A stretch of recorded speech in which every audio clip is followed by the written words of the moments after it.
धार्मिक यात्रा जो करौली में निकली उस पर पथराव हुआ, उसको टारगेट करा गया। क्या राजस्थान सरकार को इसकी पहले से खबर नहीं थी?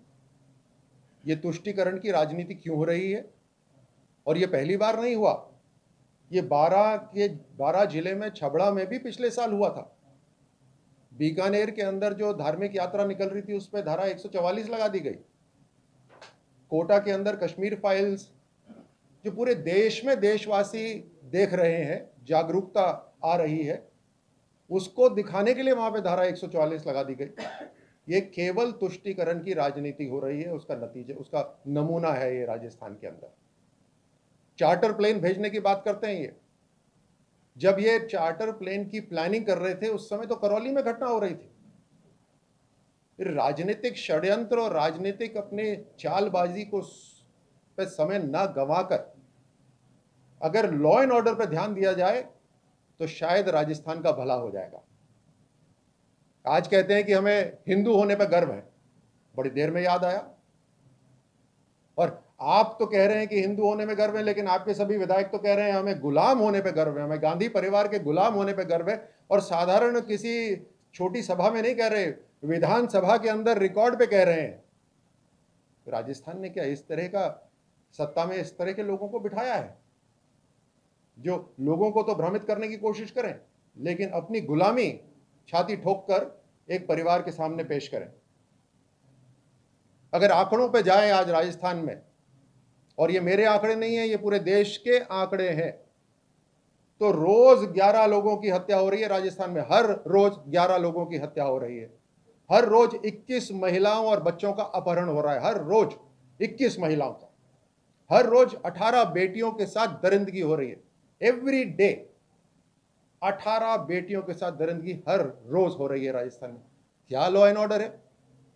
राजस्थान की सरकार ने किसकी जिम्मेदारी ले रखी है?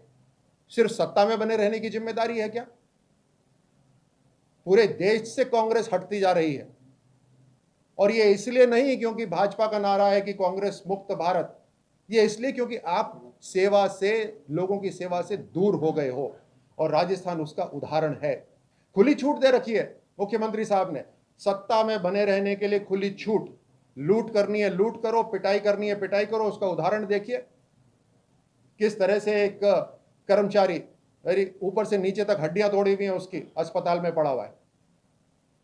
उस विधायक की गिरफ्तारी नहीं होगी क्योंकि वो एक स्पेशल कैटेगरी में है, वो पंजे की कैटेगरी में है, इसलिए उसकी गिरफ्तारी नहीं होगी। बाकी सब गिरफ्तार हो जाएंगे।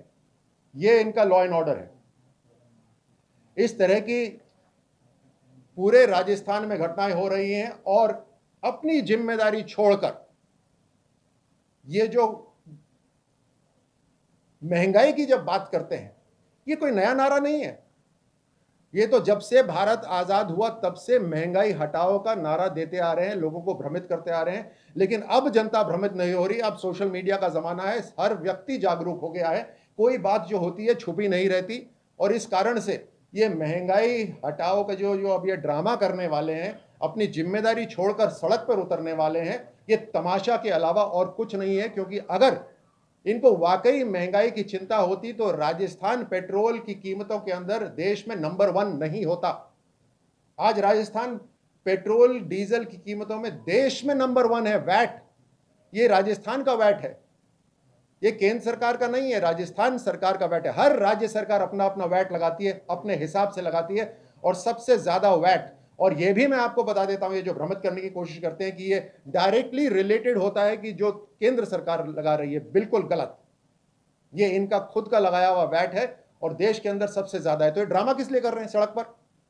अपने ऑफिस में बैठिए मुख्यमंत्री साहब, और आपकी जो कलम है, जो जनता ने आपको दी है, उस कलम से उस वैट को कम कर दीजिए, महंगाई अपने आप कम हो जाएगी। इतना सरल काम है, सड़क पे क्यों उतर रहे हैं?